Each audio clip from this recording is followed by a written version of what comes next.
नमस्ते दोस्तों, स्वागत है आपका हमारे YouTube चैनल पर। आज के वीडियो में हम जानेंगे कि कैसे आप कम लागत में अपने सपनों का घर बना सकते हैं।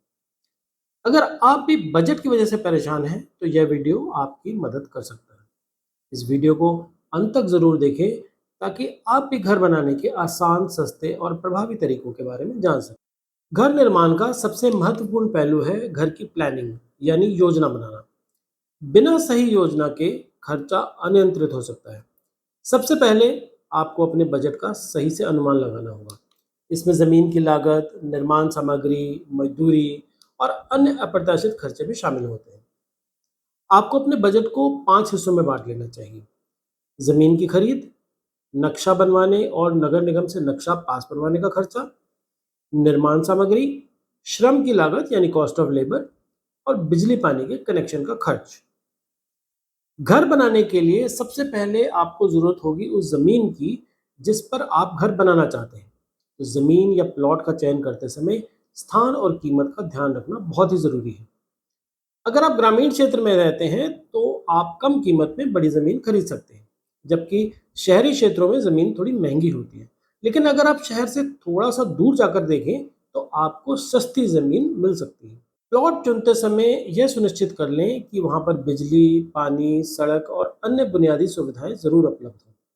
इसके अलावा प्लॉट का आकार और दिशा भी महत्वपूर्ण है। अगर प्लॉट सही दिशा में हो तो आप प्राकृतिक रोशनी और वेंटिलेशन का बेहतर उपयोग कर सकते हैं, जिससे कि बिजली की खपत कम होगी। प्लॉट खरीदने के बाद बारी आती है घर बनाने की। घर का निर्माण सही प्लानिंग और एस्टिमेशन से शुरू होता है। सबसे पहले अपने घर का एस्टीमेट किसी अनुभवी इंजीनियर या राजमिस्त्री से बनवाएं। इससे आपको सीमेंट, रेत, सरिया जैसी सामग्री का सही मात्रा में पता चल सकेगा और आप थोक में इनको सस्ते भाव में खरीद सकेंगे। सही प्लानिंग से ना सिर्फ आप बजट में बने रहेंगे बल्कि अनावश्यक खर्चों से भी बचेंगे। घर की प्लानिंग करते समय आपको सबसे पहले यह भी सोचना होगा कि घर का डिज़ाइन कैसा हो। घर का डिज़ाइन जितना सरल होगा, निर्माण लागत उतनी ही कम होगी। वर्गाकार या आयताकार, जिसे हम स्क्वायरिश या रेक्टेंगुलर डिज़ाइन कहते हैं, ये ना केवल सस्ते होते हैं बल्कि इनकी निर्माण की प्रक्रिया भी सरल होती है। कमरे, बाथरूम और किचन का डिज़ाइन ऐसा होना चाहिए जिससे कि अधिकतम जगह का उपयोग हो सके। उदाहरण के लिए आप ओपन फ्लोर प्लान का उपयोग कर सकते हैं, जिसमें किचन, डाइनिंग और लिविंग रूम एक ही बड़े हॉल में होते हैं। आजकल शहरों में तो इस तरह के ओपन डिज़ाइन का काफ़ी प्रचलन है। इससे दीवारों की संख्या कम हो जाती है और निर्माण सामग्री की भी बचत होती है। इसके अलावा आप टॉयलेट और बाथरूम को अलग-अलग बनाने के बजाय कंबाइंड बना सकते हैं। हालाँकि आजकल शहरों में तो आमतौर पे कंबाइंड ही ये बनाए जाते हैं, लेकिन छोटे शहरों और गाँव में अभी भी लोग इसको अलग-अलग बनाना पसंद करते हैं।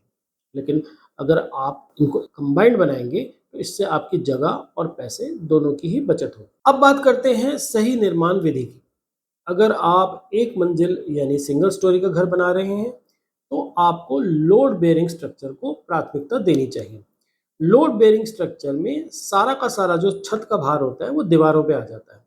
इसमें लोहा और सरिया अपेक्षाकृत कम लगता है, क्योंकि इस प्रकार के मकान में आरसीसी के पिलर और बीम नहीं बनाए जाते। सारा लोड, जैसा कि मैंने पहले बताया, दीवारों पर पड़ता है, जिससे सरिये की जरूरत केवल छत और छज्जों में ही होती है। इसके विपरीत फ्रेम स्ट्रक्चर में सरिया अधिक लगता है, जिससे कि लागत बढ़ जाती है। कम लागत वाले बिल्डिंग मटेरियल का चयन भी आपकी लागत को कम कर सकता है। फ्लाई ऐश की ईंट का उपयोग करें, जो पारंपरिक मिट्टी की ईंट से 4 या 5 रुपए सस्ती होती है। इसके अलावा कंक्रीट की चौखट, जिसे आरसीसी फ्रेम भी कहा जाता है, उसका उपयोग करें, जो कि लकड़ी की चौखट की तुलना में सस्ती और टिकाऊ होती है। महंगी लकड़ी जैसे शीशम या सागवान की जगह बबूल की लकड़ी का इस्तेमाल करें, जो मजबूत और सस्ती होती है।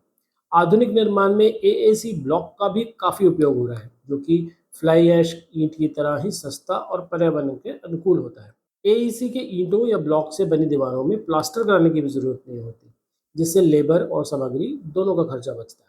अगर आप अपने घर को और भी किफ़ायती बनाना चाहते हैं, तो फर्श पर सेरेमिक टाइल्स का उपयोग करें, जो मार्बल की तुलना में सस्ती होती हैं और उसको लगाने की लागत भी मार्बल से कम आती है और उनकी लाइफ भी ठीक-ठाक होती है। इसके अलावा अगर आपका बजट अलाउ करे, तो मकान बनाते वक्त ही सोलर पैनल और रेन वाटर हार्वेस्टिंग सिस्टम जैसी एनर्जी बचाने वाली तकनीक का उपयोग भी कर लेना चाहिए, जिससे आप अपने आने वाले कई सालों तक के खर्चों को भी कम कर सकते हैं। अंत में सही ठेकेदार और मजदूरों का चयन करना बहुत ही महत्वपूर्ण है। किसी अनुभवी ठेकेदार से काम करवाएं और उसके पिछले प्रोजेक्ट्स की जांच भी ज़रूर करें।